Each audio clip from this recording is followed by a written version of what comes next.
নমস্কার, কেমন আছেন সবাই? বাসন্তী রান্নাঘরে সবাইকে স্বাগত। নিরামিষের দিনে কিংবা কোনো ব্রত পালন করলে আমরা বিশেষ ধরনের একটা আলুর তরকারি খাই। আর এটা কিন্তু আমরা ঠান্ডা লাগলে কিংবা জ্বর হলেও কিন্তু এই তরকারিটা খেয়ে থাকি। এখন টানা বৃষ্টিতে সবার ঘরে কম বেশি শরীর খারাপ লেগেই আছে, আর তার কারণে মুখে অরুচি, কিছু ভালো লাগছে না খেতে। এরকম একটা নিরামিষ আলুর চটপটা তরকারি রুটি, পরোটা কিংবা লুচির সাথেও আপনি এটা খেতে পারেন। মুখে রুচি আসবে এবং আপনার ব্রত পালনের দিন কিংবা নিরামিষের দিনও জমে উঠবে। তাহলে চলুন, আশা করি আপনাদের রেসিপিটা ভীষণ ভালো লাগবে আর খুব সহজ করে বানিয়ে দেখাবো। আর ভালো লাগলে অবশ্যই চ্যানেলটিকে সাবস্ক্রাইব করে আমার পাশে থাকবেন। আলুর তরকারি যেহেতু আলু তো লাগছে, এখানে 4টে মিডিয়াম সাইজের আলু নিয়েছি। এটা মোটামুটি 400 গ্রাম ওজন হবে। এবার আলুগুলোকে ভালো করে ছুলে নিলাম। আর আমি এখানে 400 গ্রাম আলু নিয়েছি, সেখানে কোয়ান্টিটি আপনারা বেশি কিংবা কম করতে পারেন। এবার আলুগুলোকে কেটে নেব। তাহলে চলুন আলুগুলোকে কেটে নেওয়া যাক। আলুগুলো টুকরো টুকরো করে কেটে নেব। আর কীরকম করে কাটবো সেটা একবার দেখিয়ে দেবো। আজ টানা কয়দিন ধরে বৃষ্টিতে সবার ঘরেই কিন্তু কম বেশি শরীর খারাপ। আমাদের ঘরেও কিন্তু ব্যতিক্রম নেই। যা দিচ্ছি কিছুই খেতে ভালো লাগে না। আলুগুলোকে কিন্তু ঠিক এরকম চৌকো করে কেটে নেব। আর এই তরকারি খেলে সত্যি বলছি মুখে রুচি কিন্তু ফিরে আসে, আর খেতে এতটাই ভালো লাগে। আর এটা কিন্তু মেডিসিন হিসাবেও কাজ করে, কেননা প্রচুর পরিমাণে এর মধ্যে গোলমরিচ দেওয়া থাকে। এবার আলুগুলোকে সব টুকরো টুকরো করে কেটে নেব। আর এই তরকারিটা কিন্তু শুধু সর্দি কাশিই নয়, যারা সারা বছর একাদশী করেন আমি বলবো এই তরকারিটা একবার বানিয়ে খেতে। আলুগুলো সব কাটা হয়ে গেছে, এবার এগুলোকে একটু ধুয়ে নিতে হবে।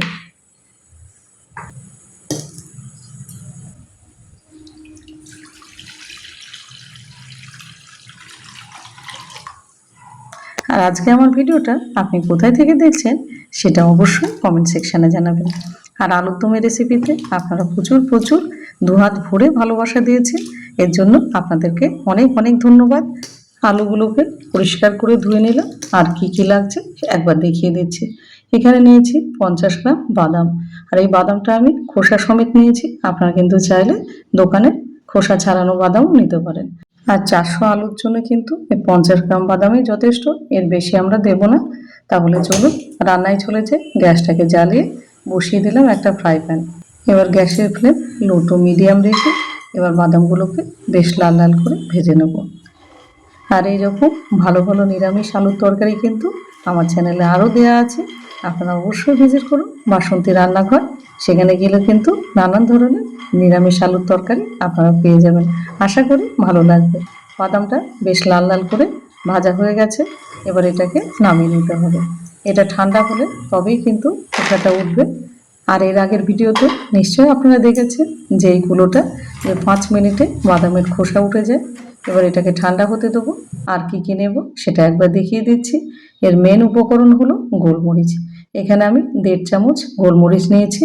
আর 1/4 চামচ নিয়েছি গোটা ধনে এবং 1/4 চামচ নিয়েছি গোটা জিরে। এবার এটাকেও ভেজে নেব। একই প্যানে ভাজবো। আর প্যান যেহেতু গরম আছে, এটা কিন্তু ভাজতে মোটামুটি 2 মিনিট সময় লাগবে। জিরেটা যেন বেশি ভাজা না হয়ে যায়। মশলা থেকে যখন দেখবেন সুন্দর একটা হালকা মিষ্টি গন্ধ বেরোচ্ছে, তখনই কিন্তু এটা নামিয়ে দিতে হবে। কোনোভাবেই বেশি ভাজা যাবে না। এটা হয়ে গেছে। এবার এটাকে একটা থালায় ঠান্ডা করতে দেবো এবং ঠান্ডা হলে তখন গুঁড়ো করব। এবার ওই প্যানটা সরিয়ে দিয়ে আমি আর একটা ফ্রাই প্যান বসিয়ে দিলাম। এবার প্যানটাকে ভালো করে গরম হতে দেবো। গরম হলে দিয়ে দেবো মোটামুটি 2 চামচ মতো রিফাইন্ড অয়েল। এবার তেলটা ভালো রকম গরম হলে ফোড়নে দিয়ে দেবো একটা শুকনো লঙ্কা এবং অল্প একটুখানি জিরে। এবার জিরেটা হালকা একটুখানি ভাজা হয়ে গেলে দিয়ে দেবো 2টো কেটে রাখা কাঁচা লঙ্কা। লঙ্কা যে যেরকম খাবেন সেরকম বুঝে দিতে পারেন, তবে এটা একটু ঝাল ঝাল হয়, গোলমরিচের ঝাল এবং কাঁচা লঙ্কার ঝাল। আর এটা খেতে কিন্তু ভীষণ ভালো লাগে ঝাল হয় বলে। এবং লঙ্কাটা খানিকটা ভাজা হয়ে গেলে দিয়ে দেবো 1 চিমটি হিং। হিং দেওয়ার পরে কিন্তু আর বেশি ভাজা যাবে না, তাহলে কিন্তু তরকারিটা তেতো হয়ে যাবে। এবারে হিং দেওয়ার সাথে সাথে দিয়ে দেবো কেটে রাখা আলুগুলো। এবার গ্যাসের ফ্লেম লো টু মিডিয়াম রাখবো। আর এই আলুটা কিন্তু আমি ভেজে এটা রান্না করব। আপনারা চাইলে সেখানে আলুটা সেদ্ধ করেও নিতে পারেন। দুটোভাবেই খেতে ভালো লাগে, আপনার যেটা সুবিধা হয় আপনি সেটা করবেন। এর জন্য স্বাদের কোনো তারতম্য হবে না। এবার আলুটা যাতে গলে যায় তার জন্য দিয়ে দেবো এখানে হাফ চামচ সন্দক লবণ। যেহেতু এটা নিরামিষ দিনে করছি আমি, ওই জন্য সন্দক লবণ দেবো। আপনারা অন্য দিনে করলে অবশ্যই সেখানে নর্মাল যে আমরা লবণ ব্যবহার করি সেটা দিতে পারেন। সারাদিন উপোস থাকার পরে এইরকম যদি একটা চটপটা তরকারি পাওয়া যায়, মুখটাই ছেড়ে যাবে। আর এইরকম একটা তরকারি পেলে আপনি পরোটা দুটোর জায়গায় 4টে খাবেন। এটা রুটি পরোটা কিংবা লুচি দিয়ে এতটাই ভালো লাগে খেতে। এবার খানিকক্ষণ নাড়াচাড়ার পরে এবার এটাকে ঢাকা দিয়ে দেবো। ঢাকা দেবো মোটামুটি 3 থেকে 4 মিনিটের জন্য। আর এটা হতে থাক, আর ততক্ষণে আমরা মশলাটা গুঁড়ো করে নেব। আর এই রান্নাতে কোনোভাবে কিন্তু জলের ব্যবহার হয় না, এটা ঢেকে ঢেকেই করতে হবে। এবার মশলাটা গুঁড়ো করা হয়ে গেছে।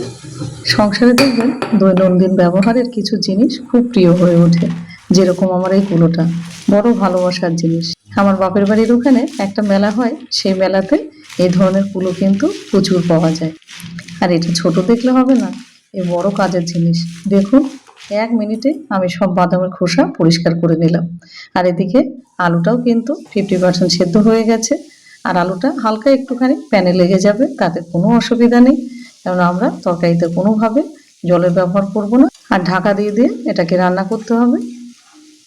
এবার আলুটা একটুখানি দেখে নেব কতখানি সেদ্ধ হয়েছে।